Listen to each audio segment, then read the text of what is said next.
If you're wondering if the all-new 4090 GPUs and 13th gen CPUs are worth it in a pre-built PC, your wait is finally over. The most viewed PC videos on this channel have been for the Alienware Aurora R12 and R13, so I know you guys are very curious about this series. Is this PC the proprietary ripoff that many people thought it was going to be? In this 100% honest and unbiased unboxing and first impressions video, we are proud to be taking a look at the top spec version of the Alienware Aurora R15.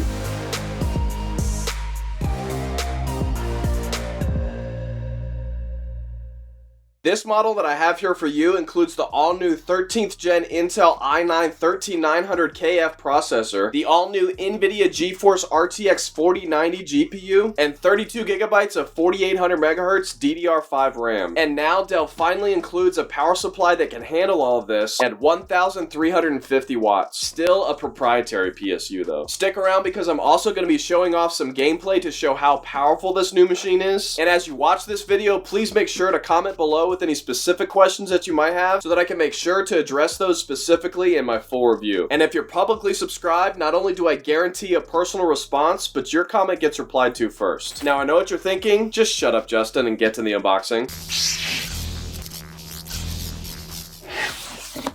Alienware. Not a bad presentation so far. Go ahead and take this cardboard out. And then let's check out this small box first. Got our standard keyboard. Pretty thin keys. Pretty comfortable to type on though. A very solid key press. And what do we got here? This is new. Oh, it's a Wi-Fi antenna. You can see the two antenna connectors right there. Kind of looks more like an Apple TV than an antenna. We've got our standard mouse. Extremely light. And then we've got the heaviest, thickest power cable that I think I've ever seen for a computer. This thing is beefy. This is kind of making me feel like I need to route more power to my house. Then we've got a thank you card, warranty and safety information, and your Alienware Aurora R13 user manual. I don't even get an R15 user manual. That's kind of lame. It does look pretty similar to the R13 though. We've got your setup process there on the front, and then on the back we've got your port labeling. Let's go ahead and put that away and get on to the main event.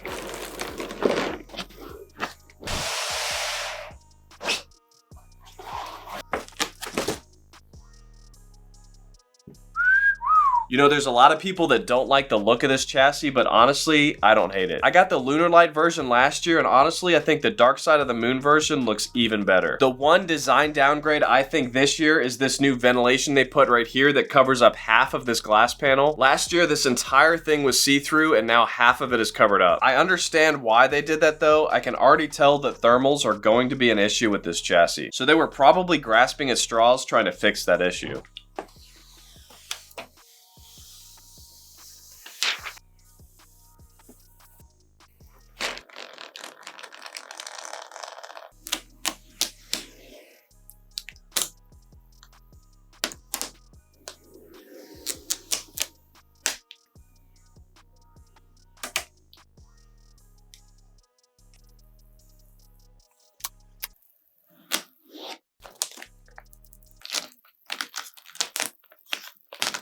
For the ports on the front, we've got a headphone and microphone combo jack, 3 USB 3.2 Gen 1 ports, the bottom one with power share, and a USB-C 3.2 Gen 2 port, also with power share. On the back, we've got a SPDIF Toslink and a SPDIF coaxial, your side speakers, rear speakers, and center speaker, microphone line in and line out. Then beneath that, 2 USB 2.0 ports, followed by 2 USB-C 3.2 Gen 2 ports, the bottom one a Gen 2 X2 port that's twice as fast. Next to those, 2 USB-A 3.2 Gen 1 ports, and at the bottom 2 USB 2.0 ports and an Ethernet jack. And then a little further down, your 2 connectors for your Wi-Fi antennas. And underneath all of that, on the back of your 4090 series GPU, an HDMI port and 3 display ports. And then moving back up to the top is our pull release handle for removing the side panel. Oh, before we check out the internals, Dell also shipped this other box separately. Not sure why they did that. This is going to be that fancy cable cover for the back of the case.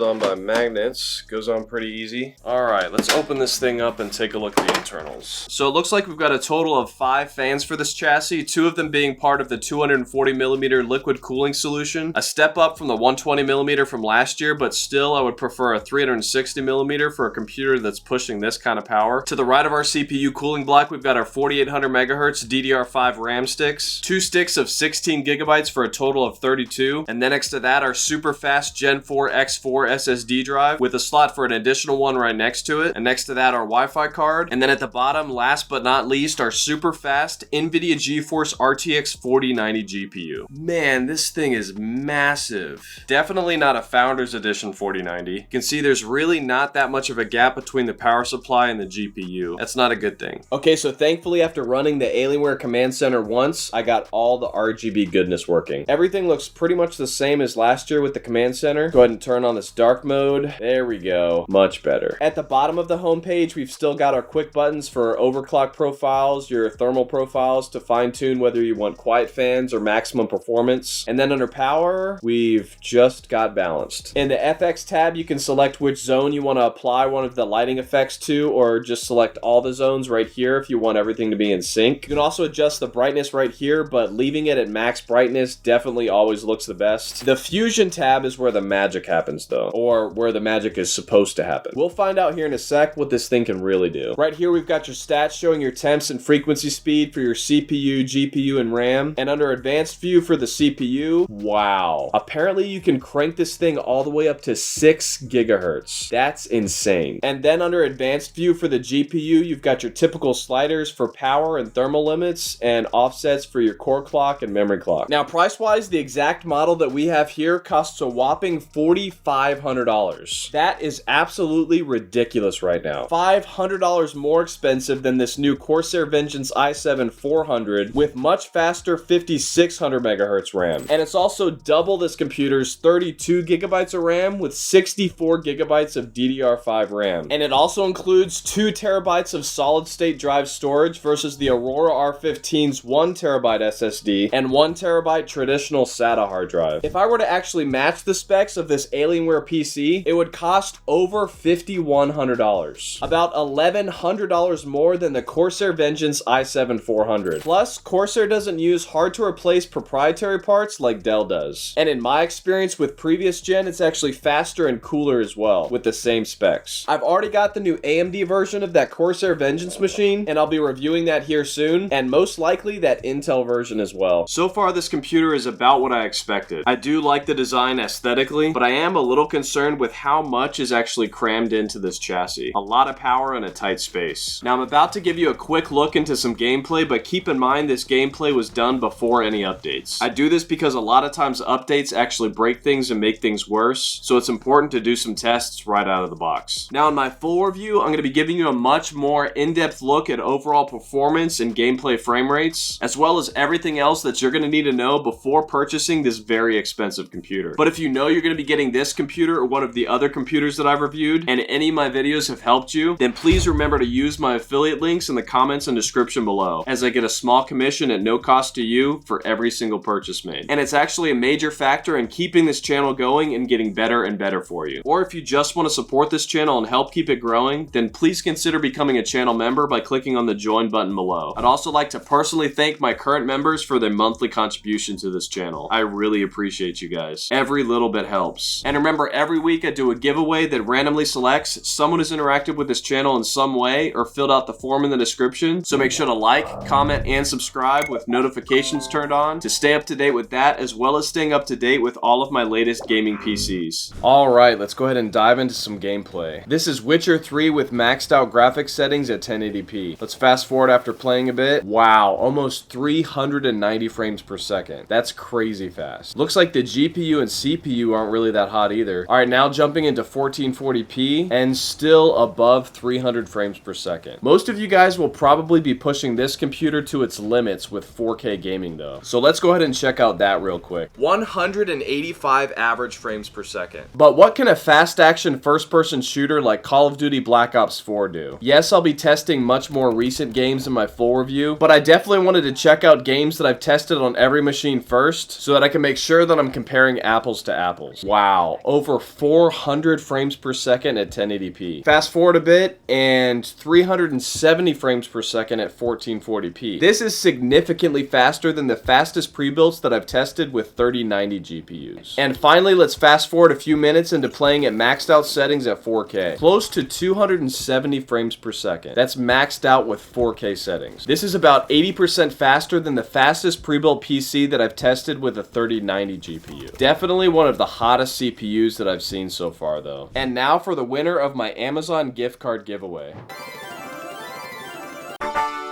Tyson Little. Thanks for watching, guys. I love you guys. God bless.